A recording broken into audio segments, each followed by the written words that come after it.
আগুনে জ্বলছে চট্টগ্রাম রফতানি প্রক্রিয়াকরণ অঞ্চল সিইপিজেডের একটি কারখানা। আগুন নিয়ন্ত্রণে কাজ করছে ফায়ার সার্ভিসের 17টি ইউনিট। যোগ দিয়েছে সেনা, নৌ ও বিমান বাহিনী। চট্টগ্রাম প্রতিনিধি হাসান ফেরদৌসের তথ্য ভিডিওতে ডেস্ক রিপোর্ট। এভাবেই জ্বলছে সিইপিজেডের অ্যাডামস ক্যাপ নামে একটি কারখানা।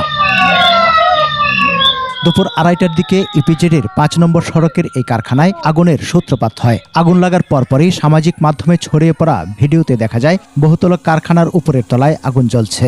আগুন নিয়ন্ত্রণে কাজ করছে ফায়ার সার্ভিস। পরে এসে যোগ দেয় সেনা, নৌ ও বিমান বাহিনী। কারখানাটিতে হাসপাতালে ব্যবহার করা যন্ত্রপাতি তৈরি করা হতো। ব্যবসা ও ফায়ার সার্ভিস জানায় 9তলা ভবনে ওই কারখানায় থাকা শ্রমিকদের নিরাপদে সরিয়ে নেওয়া হয়েছে।